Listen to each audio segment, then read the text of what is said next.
better get back on my own. I'm just pressing record, making sure I'm recording this. You know how it is. Make sure that red button's on, you know. I guess that's an important part of it. It is. Sunny, fantastic. I finally got you on somehow. Finally, yeah. Virtually at least, Anna. It's a shame we couldn't meet each other. I haven't seen you for a while now. It's been a while. It has been a while. It has been a while. So how you been in this current lockdown situation? How's the projects? Are they on pause or? No, actually, this lockdown's done me a couple of favors. There's a silver lining in every cloud. I was going to be off writing scripts anyway for movies, so I was going to be script writing this year, or the beginning of this year. So this time has actually been perfect, you know, undisturbed, and so definitely it's actually worked out pretty well. So how for you? Yeah, I was gonna say I wouldn't want it to go on forever, but you know, it's been good so far. Yeah, it's good for that kind of solo work, definitely. So how's that process work for you? You sort of an early riser and work early in the mornings, or late at night? Well, this is it. Like when the lockdown first happened, it was just like, okay, I've got all the time in the world, take it easy, no deadlines, it'll be fine. But then you start, you know, developing bad habits. The good thing is, I haven't been under the pressure of just thrashing out pages or having to get things done because of, you know, in terms of I'm talking about script writing here. I've just had my laptop open, or I've had, you know, my notepads open, and this is the best form of putting pen to paper. In the best environment is you just write when it comes to you. You know, there's no pressure. It's pure. It's in its purest form. So definitely.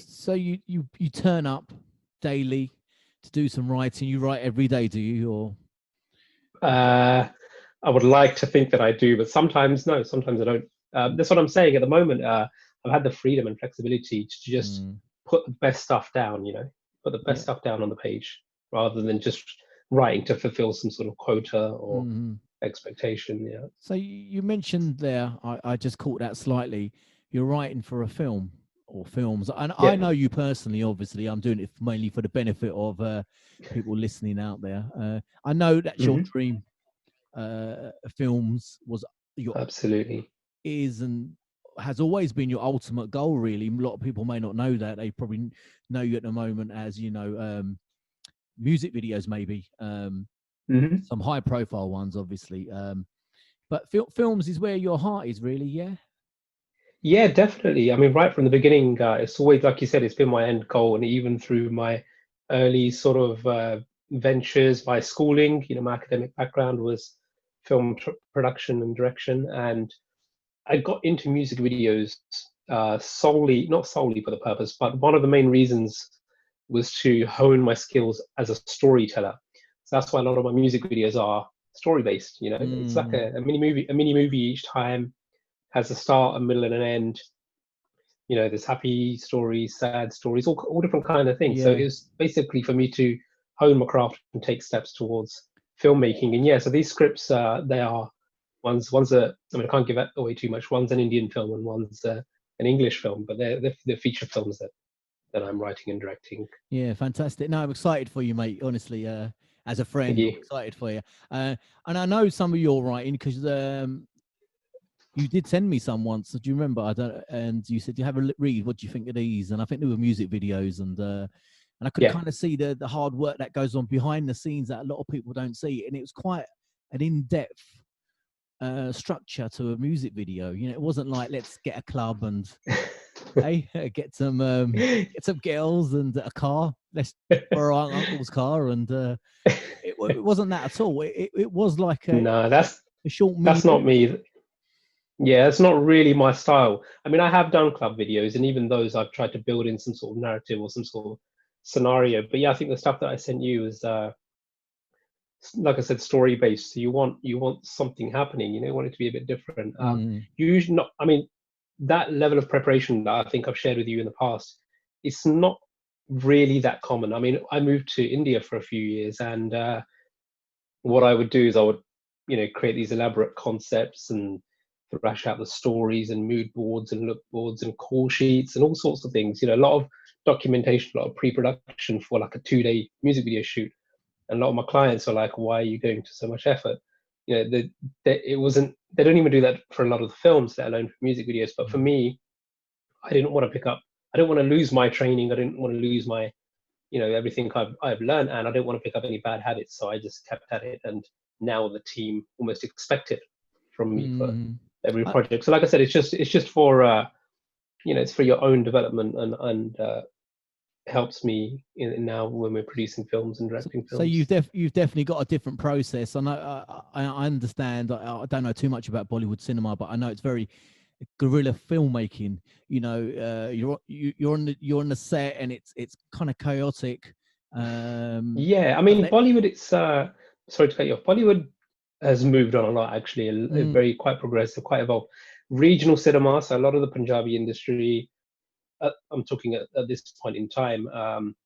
It's in its infancy as well, So it's still taking steps to evolve. But yeah, like we have Punjabi film crews like will come over from India, come to the UK. There's a big surge in film production in England, and they will sometimes turn up just a few days before and we're going to shoot a film on the weekend and we need this, and it is quite last minute. So I've deliberately kept myself away from that fold. Again, didn't want to pick up any bad habits. So no, but they get it done somehow, don't they? They always seem to have a product at the end. Yeah. So that's exciting. That's obviously your future plans and what you're doing at the moment. And I'm going to give myself a little test here and see if I'm correct about your history. I have no notes, as you know. I don't do notes. I just go with the flow, right? So was it around 2000? You was in a film acting yourself. I'm going to try and think of the title now. I'm not a Bollywood fan, by the way. So is it Mohabbat then, was it? Correct. It's funny that you asked me because somebody who we both know has literally just sent me a screenshot. They're watching the film right now and they paused it. I was a young kid then, and they literally just sent me a picture. So I get this periodically whenever the film comes on TV. But yeah, I was like an extra. I had a small role in Mohabbat, the Bollywood film with Shah Rukh Khan and Amitabh Bachchan, which was over 20 years ago now. So that's kind of where I got bitten by the bug. Although I went in to face the camera, I was more interested in what was going on behind the scenes. And what a way to start, Shah Rukh Khan, Amitabh Bachchan, Yash Chopra, Aditya Chopra, Karan Johar was there, learning his trade. Trade at the time, yeah, wow. So yeah, it was a great place to Aishwarya Rai, so it's a great place to be, definitely. Yeah. So what do you think it was about behind the scenes that really? I think a lot of people, want to be actors. They want the limelight as such. So what do you think it was about the filmmaking process that you saw? Well, to put it bluntly, I wasn't really that confident as a kid. I was quite quiet, quite shy, quite sort of introvert. I didn't really speak much, even at home. Amongst the family, I wasn't really talkative type. So I didn't really have that outwardly confidence. Didn't really see myself as an actor, to be fair. Still don't. And so I also always had a passion for storytelling. I love the whole magic of cinema. The fact that you can just influence people with a camera or by reproducing these images. So I was always interested in storytelling. So I fell into that directorial. So yeah, like for me, as I said, I was not really outwardly expressive. So as a director, I could hide behind, I would call it hide behind the camera, but have this huge voice, of I think one of the most exciting things about any creative process is that one person can sit down with a blank piece of paper and an idea. Yep. And it can manifest into a film, a piece of art, photography, or a book. That's kind of magic. There's some magic in there, Exactly. Yeah, absolutely. I mean, even when we watch films, we are sometimes overwhelmed by the magic of cinema. So imagine being able to create it and have that same impact on people, and it's like a drug, when you get that feedback and when you get that response that you hoping for, There's Yeah, nothing like it, really. and even as a viewer, for me, when you see even a music video or a feature-length film, and the script is good, the actors are good, it's filmed well, and then for them couple of hours, you're transported into another world, and Yeah. you kind of you're touching genius with people. You know, it's an amazing feeling. I was, I mean, I often used to ask myself, why is it that, yeah, India of all countries, after obviously Hollywood, why is it that India has such a big film industry? And the couple of things that I looked at, and summary that conclusion that I came to is obviously cinema is escapism, and in India there's a big need for escapism, because of some of the environments and lifestyles that people live. There's a lot of poverty, there still is. So that need for escapism, and also a rich cultural diversity, a lot of stories. So when those two come together, it's a perfect breeding ground for Mm. a huge film industry. Yeah, It's for, escapism. that's an interesting point, really, because so in a sense, humans need some kind of escapism from reality of life. You know, I mean, we're currently in a lockdown, as everyone Hmm. knows, listening, and that escapism of sport, concerts, it's gone. So Yeah, that mental change for people is very difficult, and you're very true and right about poverty. You know, you've got things like Mexico, wrestling so big in Mexico because it's escapism, mm, and it's cheap. The tickets are cheap, and so I know people talk about artists and creative people as, well, do we need them? I think we ultimately need them yeah, more than ever. You know, everyone's sitting at home watching Netflix. Someone out there who sat down and created these programs, from their mind, and the production absolutely. team and a director. Um, so that's your kind of aim, to create something special rather than just churning out video after video and films. You Yeah, want to create I something. mean, I've always been mindful of not to sort of just open up a factory of music video production. I've never really Yeah. wanted to be that sort of high quantity output. For me, it's always been about quality as much as possible. And I just want to look back, and you want to look back at your body of work, and hopefully Mm. you've left some sort of impression somewhere. Oh, Not definitely. looking to change the world, but You definitely have, because I remember in the early days when I first met you with our mutual friend, and Mhm. uh, I wanted to. I remember I had a concept of the TV show, and I said, yeah, I want Sunny to do it. Right, it's not going to happen now. I've got no chance now. Maybe back in the day, but I Never say never. and I was saying to my wife as well, and she goes, yeah, well, you can get someone else. They'll have to film it. I said, no, no, no. I just want this one guy, and I know when someone wants to put some effort and skill into it and to make it good, I can get someone to film a TV show easily. But if you want to make a real program, something different, then you need the right people. But I felt that from you. I sensed that from you, even from the early days. A quiet determination, like you said, you didn't talk too much, but I could see that quiet determination and skill set that you did have.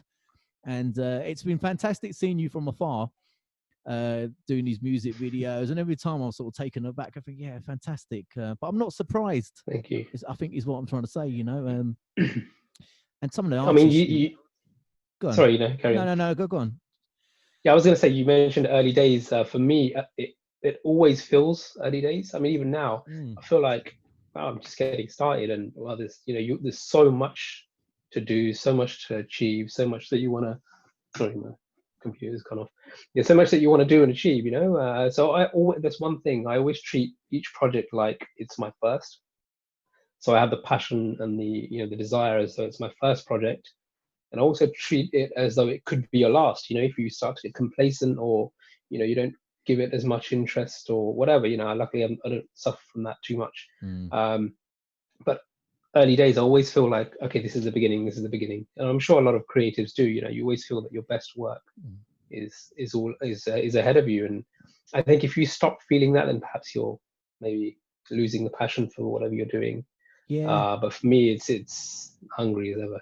it's hunger, and also I do know a lot of creatives as well, and there's also a sense of, you're always as good as your last piece of work.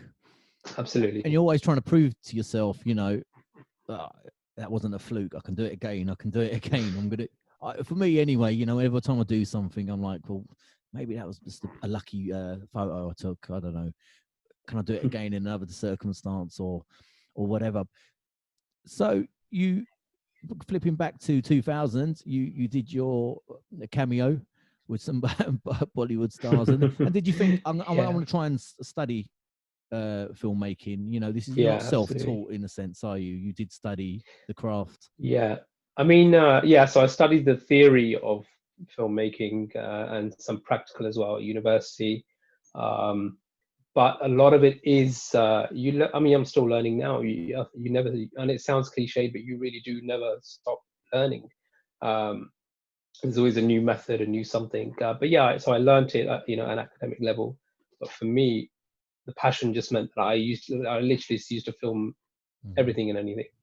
So when you were studying, what kind of directors were you looking at? Were there Western directors as well, Hitchcock, people like that?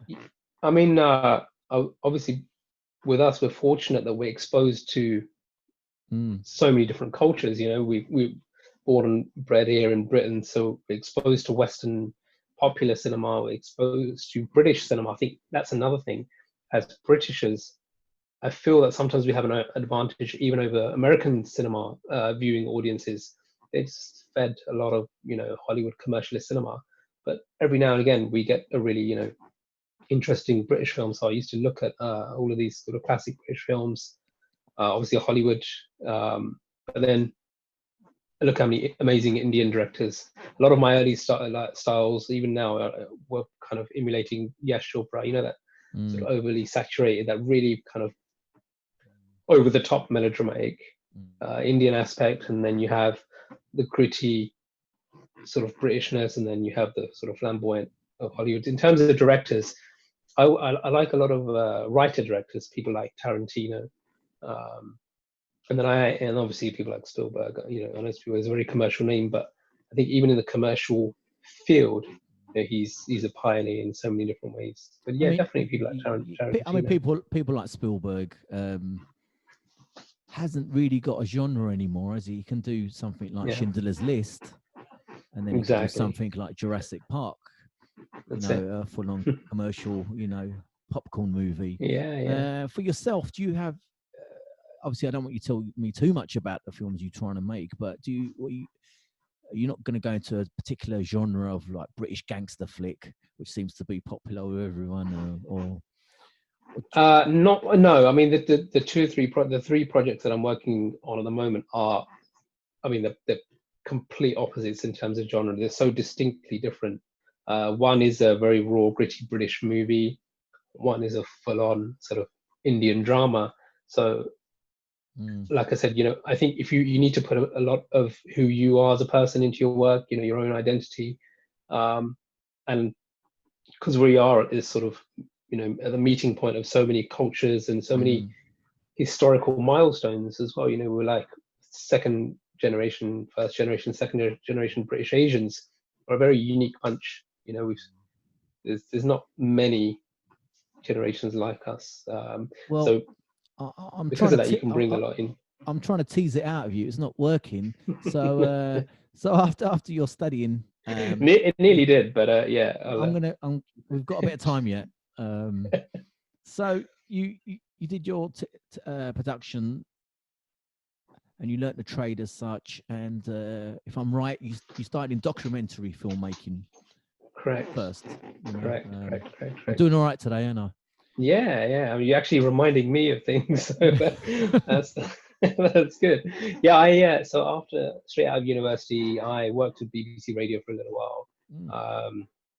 And then, as you said, I went into documentary filmmaking, got in with a few sort of different charities, and it was great training because I went all around the world. You know, I mean, wherever there was, so the charities that I work for, they worked with people like UNICEF and those sort of organizations. So wherever there was a humanitarian disaster, or, you know, we were there front line, and that takes you to places that you'd otherwise never go. And even documentaries, although documentaries seem scripted, although documentaries seem unscripted, and you think okay, we're just turning up and capturing what's going on. In fact, there is an art to telling, a story through a Absolutely, yeah. documentary. It's not too far away from a film, to be honest. It's just that your subject matter is perhaps real and taking place in, it's unfolding in front of you rather than pre-planned. But again, everything's telling a story. Even a news article is telling a story. I think so. Yeah, documentaries. I mean, I'm a big fan of documentaries, and I was pre Netflix, and I think Netflix coming along has introduced documentary filmmaking to a mass market now. Some of the most popular shows on Netflix are documentaries. Making a murderer and things like that. What's is Tiger King now? Is it the latest one? And they all have a narrative, and they are a film. I mean, it's an interesting genre. I mean, that kind of genre, I remember, was it, what was the guy's name? Michael something. His name will probably come to me soon. But there were those documentaries, filmmakers that were presenting them as, like big feature documentaries, almost like mini movies. So it started from there. Michael Moore. Was it Michael Moore? Michael Moore, exactly. Yeah. The 9/11, Fahrenheit 9/11. Yeah. They were like the big, where people would go to the cinema to watch documentaries. It had come full circle because a lot of early cinema was newsreel anyway. It was news articles, people would go to the cinema to catch up on world news events. So there's a huge circle, but it kind of came back round where you see these feature documentaries releasing in the cinema. And then you had things like Senna and, a lot of other milestone documentaries. And Netflix has just opened it up immensely. Before those sort of documentaries were perhaps seen as a risk. Are you going to go to a documentary, a cinema to watch a documentary? But there's endless platforms now, and so it's a great thing, really is. I mean, it's something that I would definitely like to do, a feature documentary, because the amount of stories that are left untold still. As we both know. I sometimes would love to see a Netflix financed documentary, maybe about some of the things in Punjab and India. High-end documentary. Where money's not. They seem to be throwing money around a lot, and I think it is good opportunities for people like yourself, creatives, who've got an idea, and they seem willing to, because they've got a world market. They don't have a bricks and mortar cinema to fill. It's literally exactly. I think after the US, I mean, don't quote me on this, but I think I read somewhere that after the US, India is the biggest sort of country where Netflix are investing the most amount of money after the US in terms of content. And definitely, I mean, as we both know, there's no lack of story. I mean, even with your photography exhibitions and things that I've seen, that is documentation. The stories are there. We just have to be brave enough to, go ahead and put these things together. Yeah, without a doubt. So that gave you a good grounding, documentary filmmaking. You saw life and stories that were evolving, and you're probably soaking them in. Maybe at the time you didn't even realize, but a lot of the things you were seeing, was probably going to influence you somehow. So 100%. So how did the sort of music part, because that's where people got to know you really, I think, your name, Film Law. And so where did that come about? So music videos, I did a couple of music videos early on when I was still sort of at university as almost as favors for friends, Shocking in the Punjabi industry. Exactly. Yeah. The first two or three pretty much were favors. I still have them somewhere, and they'll stay hidden away for as long as possible. And so the first two or three were favors, and I found them, I mean, I wouldn't say I found them easy to do, but they kind of came naturally almost, especially the kind of things that were being asked of me. It was like, oh yeah, we're going to hire out a club and we've got this and that, can you shoot it for us? And I thought, if I'm going to, and this is, I'm still the same way now. I thought, if I'm going to do something, I'll do it for you, even if I'm doing it as a favor, but it has to be unique. It has to be different. It has to be a reflection of what the kind of thing that I would want to watch as well, basically. So music videos, first couple did as a favor, and then I did have some goals and ambitions that I want to work with a particular record label and I want to work with this artist, that artist, that artist. And it sounds strange, but I blindly believed that it would happen. I literally blindly believed that this will happen, and it did. It sounds crazy, and it sounds sort of a bit far-fetched, but literally set myself goals, and I didn't struggle much. I don't know why, but I didn't struggle much in achieving I didn't set huge milestones that I would have thought were unattainable. I mean, there's still quite distinctive goals, but yeah, I started hitting those, and then when I looked back, at the time I didn't realize, but when I looked back, it was obvious. It was just, if you're doing good work, then that's all people want from you. I think talking of favors, just it reminded me of a memory. I'm sure you filmed one of my podcasts, one of the rare ones that was filmed, and that was a favor. That's right. Like a hypocrite. I just remembered. I thought, actually, but even then, you had a big. We were reminding each other. I know, and I remember you had a rig set up. It wasn't. I thought someone was going to film me with one camera. You had 3 cameras set up. It was a full-on setup, and I could tell that you was putting your heart and soul even to just an interview, an hour-long interview as such. But you wanted it to be good. Yeah, that's what I'm saying. I mean, I think when you have a passion for it, and it's just something you fully enjoy, and you want to explore your own limits and capabilities, throughout this entire process, you're getting to know yourself first, right? So you get to know yourself first. You get to know your own ideas. It's a very intrinsic process. You get to know yourself first before you can really start to have these imaginations and ideas, and then present them to other people. So for me, the reason firstly, obviously I enjoy it, but secondly, it's a learning experience for me about myself as well, I guess, if that makes any sense at all. No, it does. It does. Absolutely. To me, it does. And there's a deep love of this process for you. I can tell, when you talk about it, there's a deep, yearning to make these things. So I sometimes wonder, so if you wasn't filmmaking, then what would Sunny be doing? I couldn't imagine you doing anything else. As I've always known you as making films or making some kind of visual documentation or something. I think if I wasn't a filmmaker, I've been asked this question before, by friends and family. I'd like to be a pilot or something, I guess. Yeah. But even that would be a huge compromise, I don't really see myself doing anything else. And like I said, I feel there's so much more to do. I feel like actually just getting started. And, I mean, with filmmaking and image making, it's endless. There's endless ideas. There's not a point where you think I've done everything now. There's always a story that you've heard that someone tells you, and you think that can't be true. An idea crops up. So with this, you did a few videos, favors at university. When was the first real project that someone approached you for? And not in a favor sense, but actually, we want you to do something here. So I made a couple of early videos with obviously really well-known music producer Aman here, and he was just launching Benny Dhaliwal, singer at the time. I'd done a couple of videos before that as well, for some local artists. But yeah, we did these videos with Aman here, and Benny was just starting off as well. Made a video called Remember for him, which was like a sad sort of song.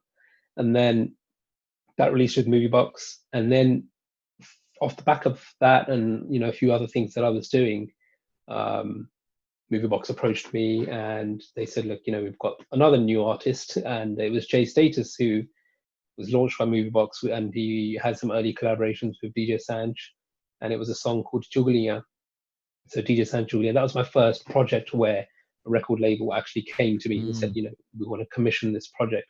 We did Jugliya, and then we did Qatal Kare, again with Jay Status. That was a really, really big song back then.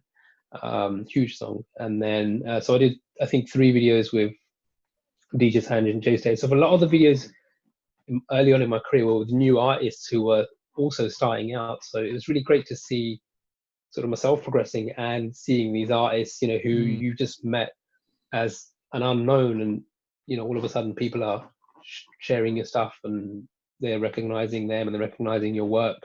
So that was sort of an early time, and then it just really took off. As I said, it took off from there.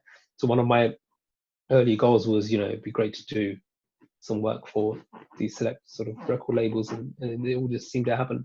Yeah, so you mentioned that some of these artists were new, and you was kind of starting out, or your first real project. So in a sense, their success is it's partly to do with the videos as well, and it's becoming more and more so that success of a song is the video. And I think it's probably come to such a point that the song's a load of shite, but the video could be amazing. There's an imbalance surely at the moment, but when you get the right balance, when you meet someone like Sartaaj, and you've got the lyrics are good, and he's a great artist, he's a pure artist, and then your video's good, when you got real magic. Absolutely. I mean, I remember I was making a documentary for a charity in India, in Delhi, 2010, and the people that I was staying with, the director of this company, she had a CD, and I just picked it up, and it was the album, Sartaaj's first album. I looked at it and I said, "Oh, who's this?" And she said, "Oh, somebody just gave it to me and they said, have a listen." And I thought, okay, I just took it and pressed play, and I think I listened through the whole album that night in one sitting. And I was completely taken by it, and I was literally obsessed. I was hooked. This is 2010. I was when I mean hooked, I was actually, it really spoke to me, it really connected with me. I thought, wow, this is brilliant.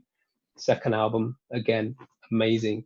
And I actually reached out to a record label who was managing Sartaaj at the time. This was in 2012. In 2012, I had a meeting in Chandigarh. I was there filming a music video, and I said, it's the only time I've really reached out to an artist or somebody associated with an artist. I went to the record label office in Chandigarh, and they didn't really sort of entertain me much, as in they didn't really pay too much attention. They said, yeah, that's fine, we'll let you know, whatever. And obviously I was pitching myself to do a video for Sartaaj. Didn't happen, didn't hear anything about it, and I just let it be, and I just carried on doing my work until 2018. And then in that year, we did 3 videos for Sartaaj. And even so, I followed his career, obviously from 2010 until 8 years later. And sometimes I have booklets in his CDs where it's got the English translation, and I would read the translation and I would think, oh, this word's not quite right, or this could have probably been translated better, and wouldn't it be great to just offer to do the translation service again as a favor. Funny thing is, when we did Derivaste and Undaria and Rashid, just on Derivaste, literally Sartaaj, just out of the blue, I didn't really expect it, he sent me the lyrics, so his actual handwritten lyrics, sent them over to me, and he said, "Oh, could you translate this into English?" And again, like I said, it's crazy. You ask for something all this time ago, and it just sort of kind of finds its way to you. Do you still have them handwritten lyrics? Probably so. Yeah, I do. Probably. Where you got them in some drawer. I do. Yeah. You've got them in that man drawer with the keys and that's it. Yeah, batteries. I do, and I had to you almost kind of pinch yourself, like because you remember these things. You remember these things. I mean, another example, I was at a Gurdas Maan concert in 2007. It was at Wembley. Again, huge Gurdas Maan fan. And I was sitting, I think we paid for the cheaper tickets, but there were a couple of seats, available at the front. So we kind of just hopped along. So I was sitting there watching the show, and I thought, as a fan, you're going to like whatever Gurdas Maan does. But a bit of me was thinking, oh, it'd be great to just be able to give some sort of creative input as to how this can be taken forward, and how you can do so much more with Gurdas Maan as an artist, and improve the sound and all those sort of things. And again, fast forward to sort of, I think it was 2017. Yeah, 2017. I was working on the tour, and as one of and I was creatively giving creative input and all of that. So something that I had asked for just to myself intrinsically all those years ago materialized, and that happened. luckily that happens a lot. And I think you just have to really be honest. You have to ask honestly, and you have to really be true to yourself, and you have to believe. I think that's the biggest thing, is having belief, really. I'll tell you one of the images I really enjoyed of Gurdas Maan was when he's in London walking, is it Trafalgar Square? Yeah. And he's got his Yeah. whole Vardy on. And I'm a massive Gurdas Maan fan as well. And obviously been brought up in the UK and been in London many times. And to see them two images together, you know, Trafalgar Square, and there's Gurdas Maan Yeah. just walking down, and he does that little spin, you Yeah. know, Yeah. and you filmed it. Obviously, it makes it even better, you know. But I just love that image of him. You know, there's someone It's very iconic. I think so. I think so, especially for UK-born people who are big fans of his. There he is, man, and he's got his gear on as well, and I think that made it even better. There was another. So when we were filming that promo, that was a promo for his tour. When we were filming it, we were filming outside Harrods, one of the scenes, and I think it was raining or something. There was a little break in between filming, and there was a busker outside Harrods playing the saxophone. And Mansab called to someone in his team, and he said, like, "Mari duffli leke aao." And so his assistant brought the duffli tambourine, and I've got a video somewhere. It hasn't been released yet, and they're jamming outside Harrods. The sax player busker is sitting on the floor, and Gurdas Maan is playing a beat to his saxophone. And, like, you know, where are you ever going to see that? Exactly. You would never experience that anywhere else, you know. And a real high energy individual. He seems always on his A game. Whenever I've seen him in the interview or on concert or wherever he is, he's always on his A game. You know, I've never seen a performer like Gurdas Maan. I'm sure you'd never have either. You know, the physical energy that he exerts on stage. I remember watching his Royal Albert Hall concert, and they actually had to force a break because nobody was getting up to go to the bar or, you know, to the snacks counter. So they actually had to force a break in between the show. You get certain artists, don't you? They talk that they say the X factor or charisma or that sort of unknown something that they have. And there's certain people that when they do walk in a room, there's something about them. There's an aura, you know. They just and there's some young artists as well. And you know, I've met Gurj Sidhu. I met him at an award ceremony. It's something about a person who's who is an artist. You know, looks like an artist, sort of projects himself as an artist. You know, and absolutely. I'm lucky to work with Gurj. Again, another artist that was starting out, and you know, so I've been on a journey with him and seen him grow from strength to strength. Talent, I think, like I said, at the time you're kind of not sure why it's clicking and why it's working, but when you look back, you realize it's because you were true to your work. You know, there was a talent involved, and there was an undying passion. You weren't really doing it for the money. You weren't even sure whether people are going to like it or not. You just were doing, you know, what you wanted to do to the best of your ability. And, you know, same with Gurj. I've been really fortunate to have some really, really good songs with him and really successful products. So you worked with many artists. Obviously, Gurdas Maan is, I assume, kind of a pinnacle as well. I'm sure Sartaaj is up there as well. I'm going to test my memory again. I'm sure at one point you did introduce Gurdas Maan to your family, and you know, for me, if I've never done that myself, but I did grow up watching with my family. Oh yeah, of course. Long Day Shikara and things like that.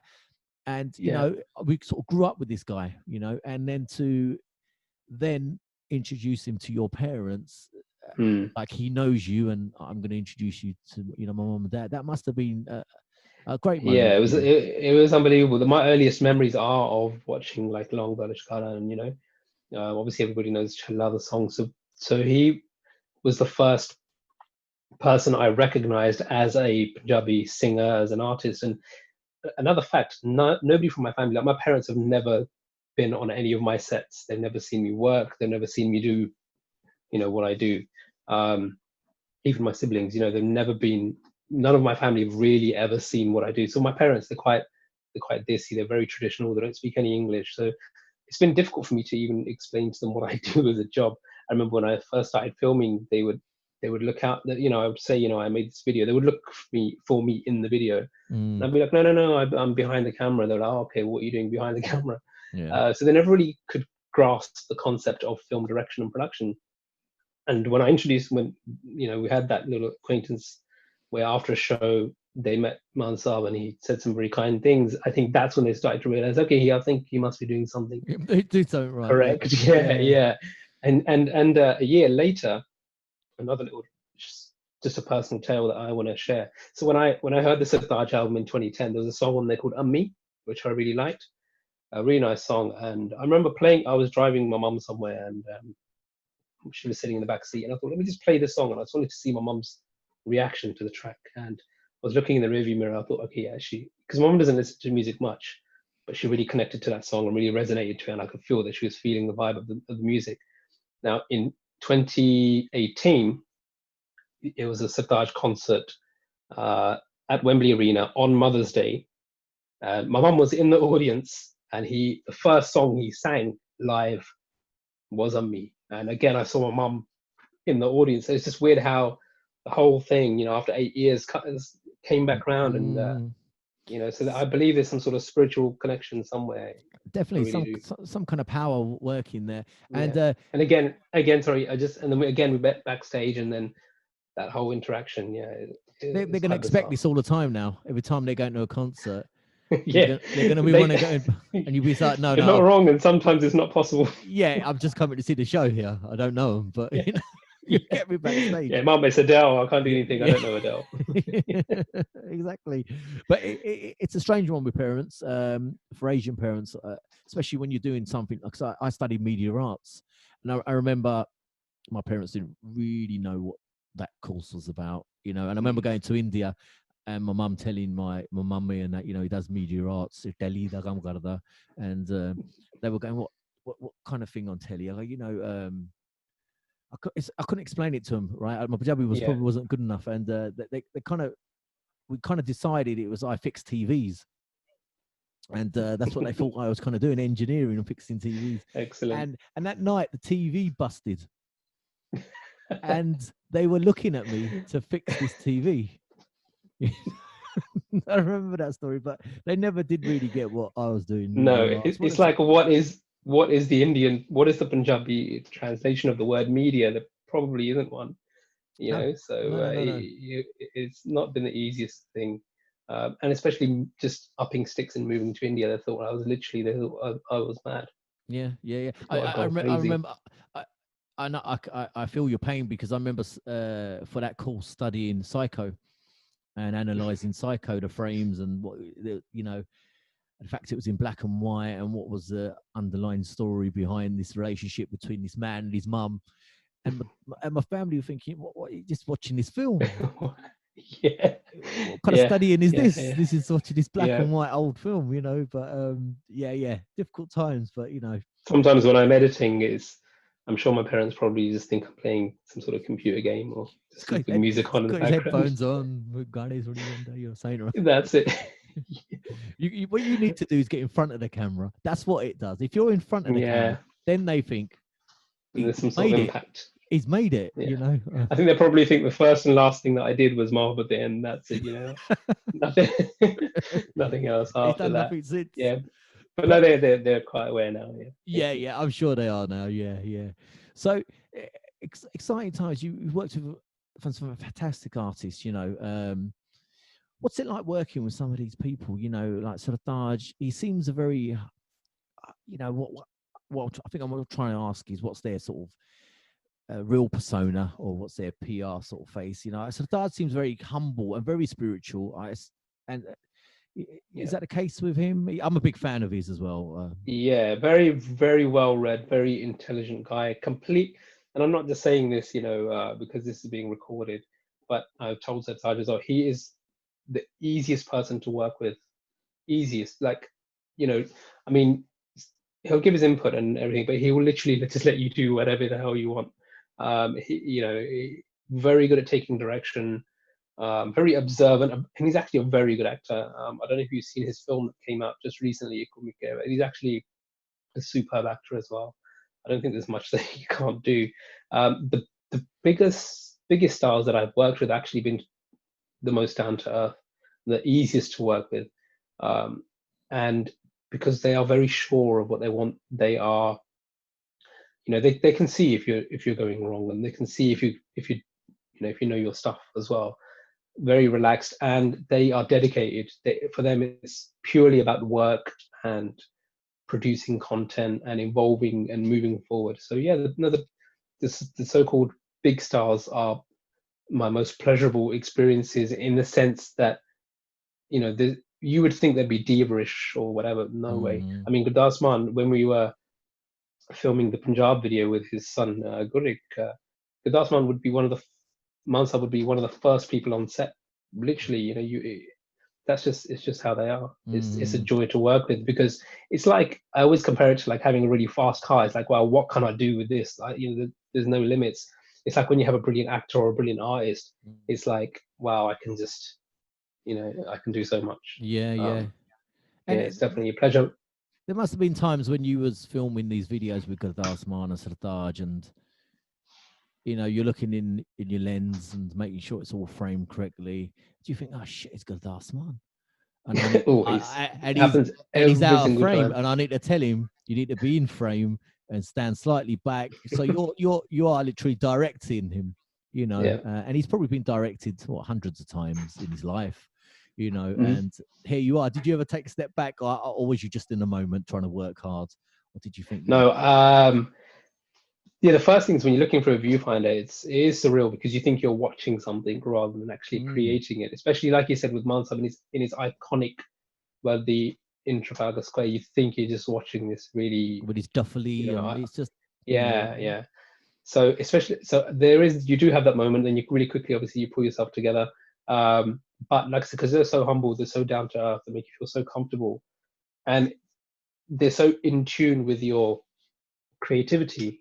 Once you've worked with them quite a few times, it's just endless joy. There's no other way to put it, really. It's the most enjoyable thing. One of the things I wanted to talk to you about was some of the Sartaaj videos. Just beautiful to look at. Thank you. They absolutely are. Really cinematic. These panning shots. And the music's obviously beautiful. And that's what I mean by when you've got a great song and a great singer and artist, and you've got them visuals to match, because you've got to raise your game for songs like that. Absolutely. And when they work together, it's just a joy. Especially Sartaaj and Gurdas Maan. You can put his songs on with your family, and you've got no worries about anything good. A lot of it comes, especially with Sartaaj, a lot of it comes from his lyrical content and like the music production, but definitely lyrics. I mean, when I first heard the Udariya song, for example, ideas came very easily and very quickly. There was a bit of Yash Chopra influence in there as well. So when the music starts, it's kind of reminded me of Aditya Chopra's Dilwale Dulhaniya Le Jayenge. I was feeling that sort of vibe. So I thought, what about a car journey? And even some of the cinematography, it was kind of Chopra-esque in certain parts. There are these rare occasions when you're listening to a song and you're already seeing the visuals unfold. Sometimes you might have an idea for a long time. You have to listen to the song a fair few times. Sometimes it just clicks.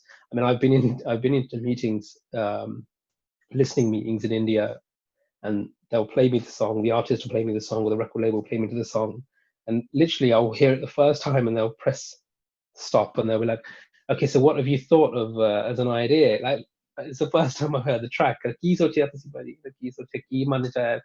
And you're thinking, wow, like, usually the first idea that comes into your head, you want to dispose of it because it might be a bit cliched, or it might be a bit typical. Because obviously you want to think outside of the box. The first thing after hearing the song, you're going to be sitting in a box most of the time. So you want to get out of that. And I just say, look, let me listen to it a few more times and let's think of something different. And they appreciate that. Yeah, let me at least listen to it twice. Yeah, exactly. Yeah, or to the end at least. Yeah, and they'll be talking through it, or but some songs tomorrow, Sunny. We're filming tomorrow. Yeah, But that actually has happened. I can imagine. Which, yeah, and it's, but some songs, these masterpieces, you get them, and actually with Gurge, I have a very open creative process with him. His passion is literally undying. I mean, the amount of songs that he's probably got made or has got made, recorded, and yet to release, it's just track after track, and they'll, you can sense it in his voice when you're talking to him. So when he sends me a song, it's always a joy, because immediately we'll be on the phone thinking of ideas, back and forth, back and forth. And same with like a track from Sartaaj or a lot of other artists, where the music just really leads the way, and that's how it should be, because ultimately these are not films, these are songs. It's music. I know videos now are important. As a video director, I would say that it's a shame sometimes that the success or the failure of a track is determined by the music video. That was the case for a long time. Now, the bigger shame, I think I've said this in an interview before, the bigger shame is that the success or the failure of a track is determined by the number of views at the bottom on the YouTube. When you've got a list of 20 videos, people are either looking at the poster, even the poster, what's the first thing they show you? 200 million views, 300 million views. That's it. It's a hype game, and so much good music and so many good products are going unnoticed because of this. It truly is a hype game. I mean, I think society we're sort of creating ourselves is based on numbers. Your credit of how many numbers you have. Your success as an artist is based on likes or followers. It's complete nonsense, really. Insane, isn't it? And because, like you said, there's some fantastic artists out there. I mean, India is full of fantastic singers.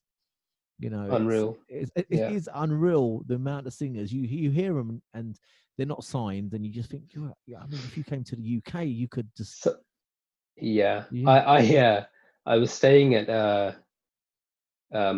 was staying with some friends. They have a record label, they're promoters, and we were in their offices, and I used to go to his office quite regularly. Really a well-known Punjabi singer, I won't say his name, and one day they was sitting around, and they said to the guy, they had like a shortu, like a staff servant who makes the tea and tidies up and that sort of thing, and they said, "Shortu gana suna de, jal tu suna," and he started singing, and I was bowled over. He was easily the best singer in the room. He was easily the best singer I had seen enter that recording studio. It was a recording studio and an office the entire 2 weeks that I was staying there. And I was just thinking, the real talent is serving the tea. And I even said to one of the promoters, I said, why don't you give this boy a chance? He's so good. He goes, no, he's not saleable. We can't sell him. We can't. It's not a. It's a shame that it's not about. It's a commodity. It's about money. It's about business. What we hear on a regular, from not just from the Punjabi industry, but across all genres of music. It's not the best. We're not being given the best. Imagine how good the best would be. I mean, it's not just a Punjabi or an India thing. I think that's a music thing worldwide. Image is what they're looking for, and most record companies, I would say, they're not too concerned about the actual music. It's about returns and units. Of course, it's about marketing. It's about how many people on these social media apps are dancing to your song. I mean, the reason I don't get too hung up about it with regards to the music videos, because, as I said, for me, you can't really do this with films. A film isn't about views. A film is about the script and the acting and the story and the visual effects. It's touchwood at the moment. Cinema and movies are about the content more so than, say, perhaps like music or artist hype or that kind of thing. I mean, you have artists. Let's look at the Punjabi industry. You'll have these so-called big artists that have hundreds of millions of views, but nobody will go to watch a concert of theirs. Right? Exactly. A live performance. But then you have other artists who have seemingly less social media interaction or views, likes, comments, and all of these things. They have less of a social media profile, but they're selling out 5-6 concerts in every country, pretty much, every major country around the world. So yeah, I mean, like I said, I don't get too hung up about it because films are still this kind of a slightly purer creative Mm. platform. I was talking to a young Punjabi writer the other day, and he was saying exactly the same thing as you. He said, "You've got an artist like JK. He's released Hmm. one album, or I think it's one Yeah. album, and he's booked out solid for events. Oh yeah. And he's got one album out, and it's because of just a good singer, and Absolutely. Again, it's passion, it's training, it's all of those things. He has an excellent teacher. He has that talent. He's not a huge social media personality, and I think it's a good thing. He hasn't been sort of corrupted by it. no, His talent remains pure. no, he seems down to earth. He seems like a young lad who's just got a Absolutely. great voice. So uh, I think people will kill me if I didn't mention Diljit Dosanjh at some point in this interview. Who is a megastar. Yeah. His concerts are full-on stadium concerts, and it's Mm. and I don't think I've seen an Asian artist to have that kind of to see him in a stadium, full. Everyone's got Yeah. lighters up, and like you used to see these English artists doing. And then you Yeah. got a Yeah. Punjabi guy with a bug on. So, what is it Dil- like Dil- working? Diljit, Diljit, okay, as a person, again, amazing, down to earth, humble, very accommodating, um, just really, a really all round great guy. And in terms of his work, it's just this relentless pursuit of perfection. And he doesn't sit in the moment. He's always, what am I doing next? What's next? What's next? What's next? He's looking at mainstream artists. He's looking at fashion trends. He's looking at musical trends. I remember a couple of times where we were just driving around, or if I was in his hotel room or whatever, he would ask questions like, you know, tell me a good reggae track, or tell me a good this and that. And you can tell he's looking to broaden his horizons beyond his sort of immediate exposure, beyond his immediate environment. He's always looking outwards and beyond, Mm, as far as possible. So that is a great thing. He's very observant, and it's not copying. He doesn't copy anybody. What he does is he educates himself. I mean, if you look at somebody like A.R. Rahman, musically, he is another person that was always looking at other genres, other instruments, other musical styles.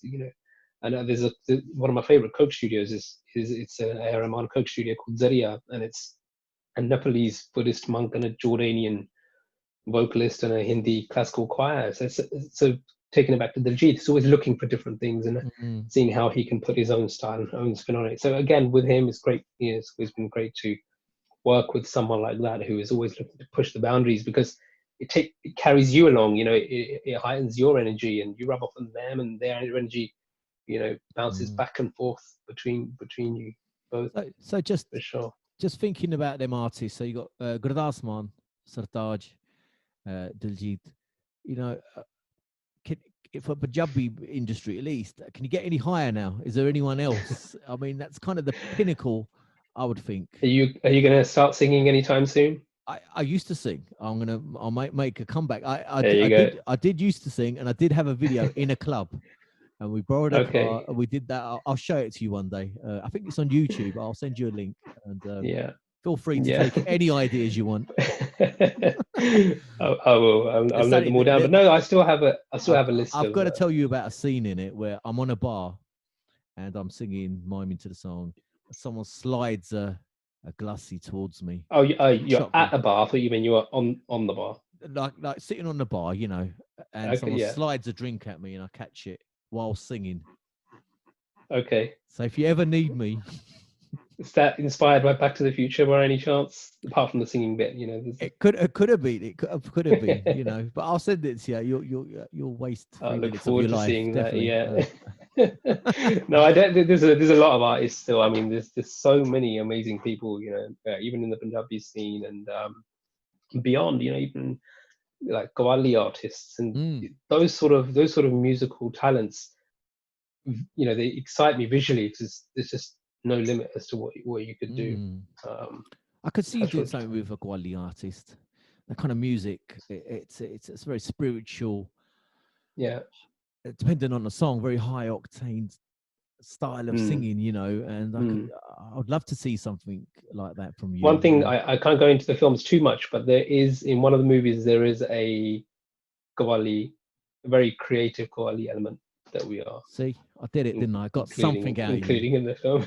Yeah, I've got something at I had to least. give something. I had to give something, and that I'm really excited about that sequence. And it's actually at the beginning of the movie. I'm telling you a bit more. I should be careful. It's playing in the But yeah, back. it's yeah. Far from. I actually had to check through, make sure nothing pops up or any messages or anything. But yeah, so there are again with the films you get, because I'm writing the movies.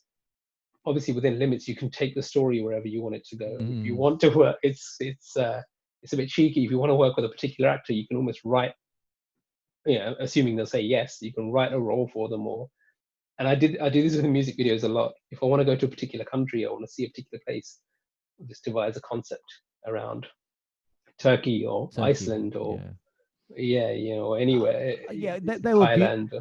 they were beautiful. Turkey and Iceland. There were some beautiful videos. Honestly, I'm not just saying it because Yeah, you amazing made places. I mean, the planet is a crazy place. Looking forward to getting back. Yeah, when we can After all move London. around the world again, and Yeah. that's probably you're using this time productively with your writing and scripts.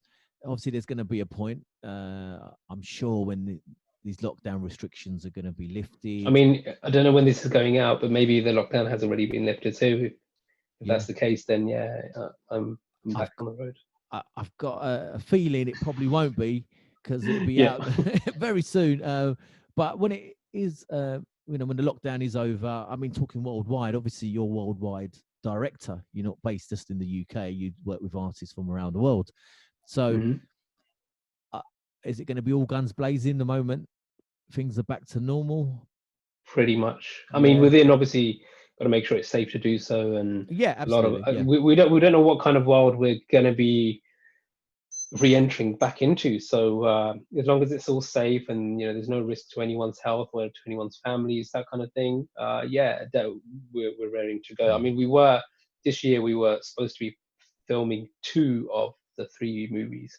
So I mean, it's fine. Like I said, it's given me a chance to work more on the script and fine-tune make it as absolutely. And it's like I said, for me it's been a blessing because I'm just looking at it purely from a creative aspect, not a business aspect. So for me it's been great. But yeah, once the world does resume, we will I don't propose to tell you how to do your job, but please don't do please don't do any of them COVID-19 songs. No. Yeah.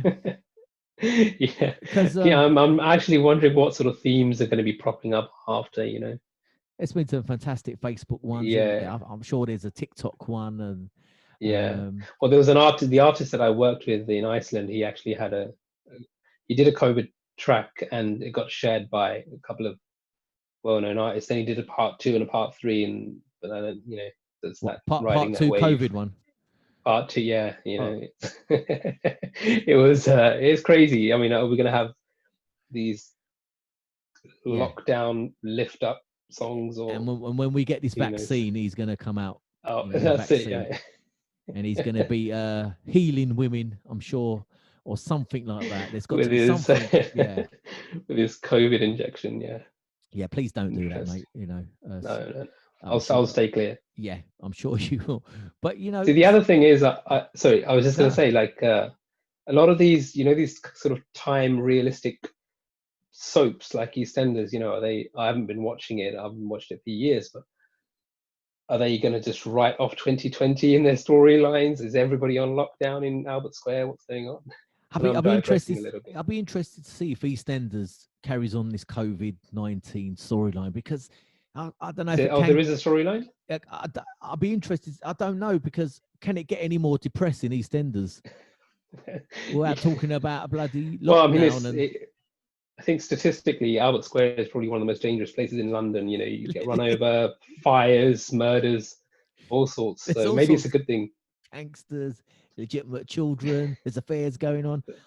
We might pop down there, mate, when this is all over.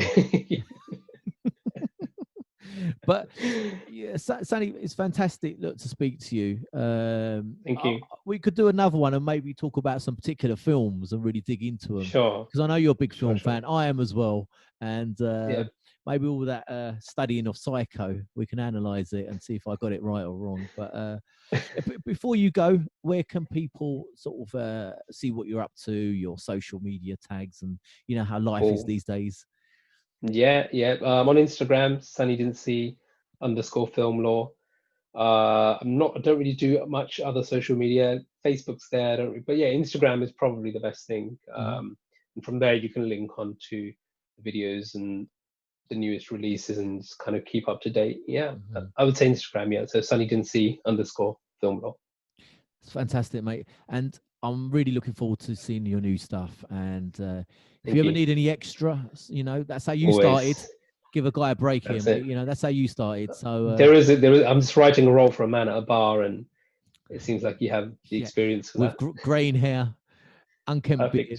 I'm perfect for it, mate. But anyway, on a serious note, it's been lovely speaking to you. I can't wait to meet you in physical form at some point, and we'll catch up real soon, mate. For sure. Thank you so much, and thank you for having me. No problem. Great. Thanks.